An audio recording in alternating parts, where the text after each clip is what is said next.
Salam, bertemu lagi kita semua. Selamat menikmati video kami. Mohon maaf jika kami ada salah. Semoga kita baik-baik saja. Salam. Sekarang masuk ke video. Jiao Qiesiong. Tentu saja kemungkinan tidak asing di telinga kita, terlebih bagi para orang-orang yang pernah mendengarnya. Disebutkan menurut informasi yang beredar bahwa Jiao Qiesiong adalah seorang petani keturunan Tionghoa etnis Hakka yang tinggal di Rengas Dengklok, Karawang. Beliau memiliki rumah besar yang menjadi markas sementara bagi Soekarno-Hatta dan para pemuda golongan Menteng 31 selama peristiwa Rengas Dengklok pada 15 sampai tanggal 16 Agustus tahun 1945. Di sana juga dilakukan persiapan dan penulisan teks proklamasi. Kemudian menurut informasi yang beredar bahwa Jiao Qiesiong lahir di Pisang Sambo, Karawang, dan berprofesi sebagai petani palawija, penjual bambu, penopang hidup keluarga beranggotakan 9 orang anak. Juga pernah bergabung dengan Peta Pembela Tanah Air. Tokoh nasional seperti Soekarno, Hatta, Soekarni, Adam Malik, Hairul Saleh, dan lainnya sempat tinggal di rumahnya selama proses proklamasi.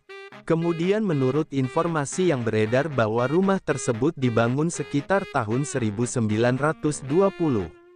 Peristiwa Rengas Dengklok berlangsung pada 15 sampai tanggal 16 Agustus tahun 1945, di mana teks proklamasi disiapkan di rumah ini. Kemudian menurut informasi yang beredar bahwa rumahnya yang besar dan jauh dari pusat pengawasan Jepang membuat tempat itu ideal untuk menyembunyikan dan memengaruhi Soekarno-Hatta agar segera memproklamasikan kemerdekaan. Jiao, seorang nasionalis yang pernah ikut peta, juga menunjukkan sikap nasionalisme dan dermawan dengan meminjamkan rumahnya. Kemudian menurut informasi yang beredar bahwa para pemuda menculik Soekarno dan Hatta dan mengasingkannya di rumah Jiao. Di situ berlangsung dialog intensif antara golongan muda dan tua untuk mempercepat proklamasi. Di rumah itu pula, naskah proklamasi ditulis, bendera dikibarkan, dan strategi final disusun sebelum dipindahkan ke Jakarta untuk pembacaan resmi. Kemudian menurut informasi yang beredar bahwa pada 1961, Jiao menerima piagam penghargaan dari Pangdam Siliwangi, Ibrahim Aji atas jasanya menyediakan tempat sakral tersebut. Barang-barang asli dipindahkan ke Museum Siliwangi di Bandung. Sedangkan rumahnya kini menjadi museum sejarah dan cagar budaya yang masih dihuni serta dirawat oleh keturunan. Kemudian menurut informasi yang beredar bahwa Jiao Qiesiong adalah sosok penting di balik layar peristiwa Rengas Dengklok. Beliau menyediakan tempat aman, memperkuat sambungan antara golongan muda dan tua, serta menjadi penjaga nilai-nilai keberagaman dan persatuan. Rumahnya bukan hanya saksi bisu, tetapi juga simbol solidaritas sejarah bangsa kita yang plural. Kemudian menurut informasi yang beredar bahwa Jiao Qiesiong adalah warga keturunan Tionghoa yang tanpa pamrih memberikan rumahnya di Rengas Dengklok, Karawang, sebagai tempat persembunyian dan perundingan mendesak terkait proklamasi kemerdekaan Republik Indonesia. Peristiwa ini terjadi pada tanggal 16 Agustus tahun 1945.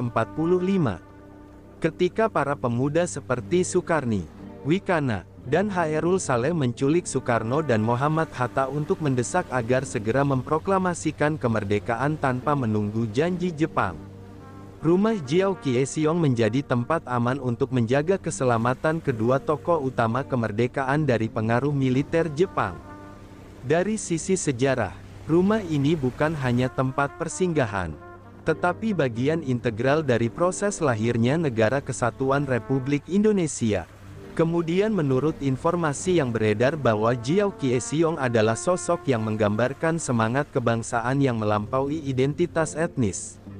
Beliau adalah petani keturunan Tionghoa Hakka yang hidup berdampingan dengan masyarakat Jawa dan Sunda di Karawang. Dalam konteks zaman itu, hubungan antar etnis penuh sensitivitas. Namun Jiao mematahkan stigma tersebut. Keterlibatan Jiao menjadi bukti bahwa perjuangan kemerdekaan Indonesia melibatkan seluruh golongan, baik pribumi maupun non-pribumi. Tindakannya memberikan rumah secara sukarela mencerminkan nilai solidaritas, nasionalisme lintas etnis, serta semangat gotong royong yang menjadi nilai dasar bangsa. Kemudian menurut informasi yang beredar bahwa lokasi rumah Jiao yang terpencil namun mudah dijangkau dari Jakarta menjadikannya tempat strategis bagi para pemuda untuk menekan Soekarno-Hatta tanpa intervensi dari tentara Jepang. Dari sudut pandang ini, keberadaan rumah Jiao memiliki nilai taktis. Militer Jepang pada waktu itu masih aktif dan memiliki jaringan mata-mata. Maka, penyembunyian dua tokoh penting di luar kota adalah langkah strategis. Para pemuda membutuhkan tempat yang tidak mencolok namun cukup aman. Dan rumah Jiao memenuhi kriteria tersebut. Ini menegaskan bahwa rumah Jiao bukan hanya saksi sejarah, tetapi bagian dari strategi perjuangan kemerdekaan. Kemudian menurut informasi yang beredar bahwa anak dari Jiao Kieseong, yakni Ong Chong Hai, pernah menuturkan bahwa ayahnya tidak pernah membanggakan keterlibatannya secara besar-besaran. Bahkan, Jiao lebih banyak menyimpan kisah itu sebagai bentuk panggilan nurani ketimbang prestise. Setelah peristiwa bersejarah tersebut, Jiao tetap hidup sederhana dan baru beberapa tahun kemudian diakui secara resmi melalui penghargaan dari Pangdam Siliwangi. Kini, keturunannya tetap menjaga rumah bersejarah itu meski belum mendapatkan perhatian maksimal dari negara. Keluarga Jiao berharap agar rumah itu dirawat sebagai situs nasional, bukan sekadar monumen lokal, mengingat besarnya kontribusi yang diberikan leluhur mereka.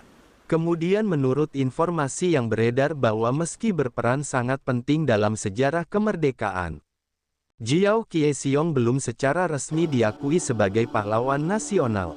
Beliau menerima piagam penghargaan dari militer regional, Pangdam Siliwangi, dan disebut dalam berbagai catatan sejarah. Namun, hingga kini, belum ada pengangkatan resmi sebagai pahlawan, sebagaimana yang terjadi pada tokoh-tokoh lain yang terlibat dalam momen proklamasi. Dari sini, muncul kritik bahwa kontribusi warga keturunan Tionghoa dalam perjuangan nasional masih kurang diakui secara formal. Meskipun sejarah membuktikan mereka turut berperan aktif dan tulus dalam perjuangan Indonesia merdeka. Kemudian menurut informasi yang beredar bahwa bagi dunia pendidikan, rumah Jiao Kieseong di Rengas Dengklok ini menjadi media belajar sejarah yang sangat kuat. Para pelajar dari berbagai daerah mengunjunginya sebagai bagian dari pembelajaran sejarah langsung.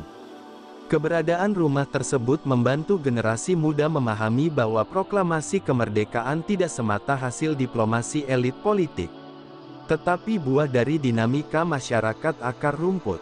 Rumah ini menjadi ruang simbolik dan fisik bagi nilai-nilai nasionalisme, pluralisme, dan keberanian, serta mendorong pemahaman bahwa perjuangan bukan hanya tugas militer atau elit, tetapi hasil gotong royong lintas golongan. Sumber referensi Google Chrome dan ChatGPT+.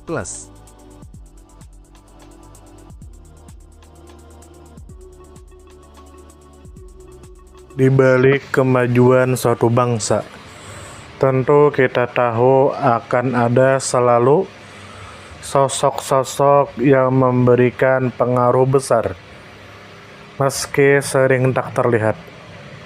Mereka bukan hanya terkenal karena jabatan, tetapi karena dedikasi dan ketulusan dalam bertindak. Tokoh atau figur seperti itu tentu kita tahu lahir dari berbagai latar belakang. Ada yang berasal dari desa kecil, dan ada pula yang tumbuh di tengah kota yang ramai. Tentu kita tahu bahwa tokoh bukan hanya soal ketenaran. Tokoh adalah tentang peran. Mereka bisa menjadi seorang guru yang sabar mendidik di pelosok negeri, atau seorang warga biasa yang peduli terhadap lingkungan dan konsisten menjaga kebersihan kampungnya. Semoga apa yang kami sampaikan bisa bermanfaat, menambah wawasan, dan jadi motivasi positif untuk kita semua, dan tentunya semoga kita semua selalu diberikan kesehatan, selalu dilancarkan rezeki, selalu dimudahkan segala urusannya. Dan jika Anda mempunyai pertanyaan atau komentar atau saran, langsung saja tulis di kolom komentar. Kami sangat terbuka buat masukan yang membangun supaya kedepannya bisa lebih baik lagi. Jangan lupa like, share, subscribe biar Anda tidak ketinggalan konten-konten seru dan bermanfaat. Tetap semangat, jaga kesehatan, dan terus jadi versi terbaik dari diri Anda. Sampai berjumpa di video selanjutnya. Salam hangat dari kami semua, dan selamat beraktivitas.